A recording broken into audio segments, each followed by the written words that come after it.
Mr. Brush, you're blocking my view. You need to get out of the way. Oh, you know, Mr. Brush sees my paints out and he gets so excited. I know I can't control him sometimes. He wanted to come say hello and he's going to watch us work today. Is that okay with you guys? I know, Mr. Brush. Are you excited to see everybody paint today? Okay, why don't you take a little seat over here and we will get started. So you're gonna need to get out your Monet bridges that we worked on the last 2 weeks. And then you're also going to need your watercolors, your brush, and some water. And we are going to start painting these. Now this is gonna be pretty quick and easy because we can just paint right over the crayons.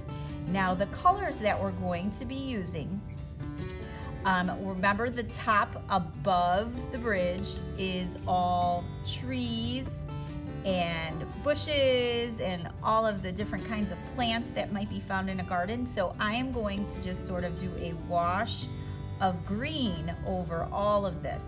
And the cool thing about using crayon is because they're made of wax, we can do a wax resist. Oil and wax repel each other.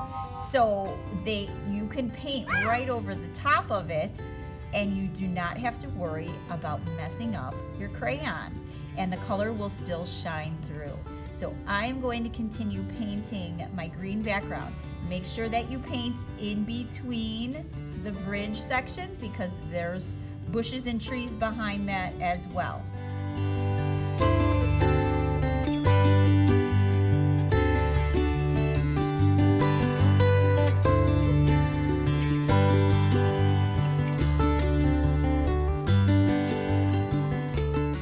If you want to add a little variety of color, I'm going to dip into my yellow a little bit and add a little bit of yellow in with my green and mix it.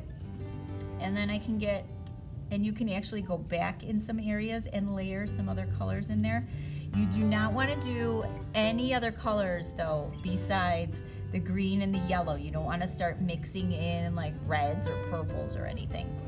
When we do the pond below, we're going to be using the cool colors, purple and blue.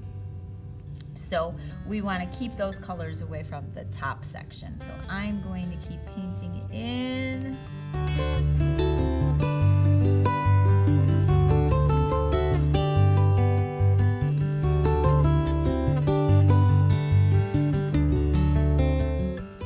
Okay, and if you noticed, I painted following the direction going up and down. So now I'm going to be painting side to side.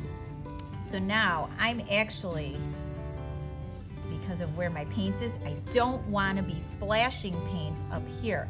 So I'm actually going to move this a little bit. Get some room, Mr. Brush, excuse me. All right, so I'm going to move this down a little bit. And then I'm going to start swirling in the blue, and now I'm painting under the bridge and I'm going across. So now I can use blue and some purple.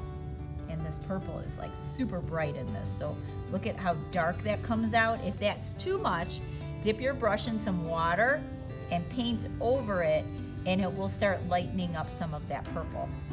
You can even go back over with some blue.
What do you think, friends?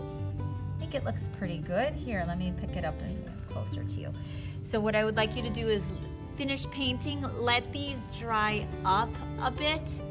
Be careful with that purple, friends, as I'm looking at it in the camera. Boy, that's a big purple blob right there.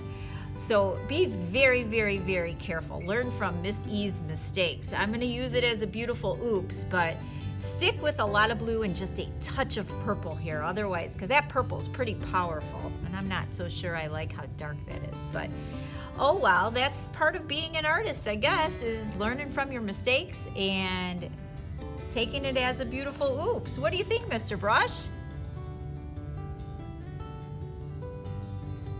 I wish he could talk. You know that? I really do. He would tell me what he really thinks. I made a little boo-boo, but that's okay, right? Okay. All right, friends. Make sure that you post these to Artsonia when you are finished. The project name is going to be Monet's Garden. And I can't wait to see your paintings. I bet you're not gonna make this big blob mistake like I did. Anyway, have a wonderful week. And next week is spring break, so enjoy that, be safe, and stay healthy. And I will see you back here after our vacation. Bye, everybody. Bye, Mr. Brush.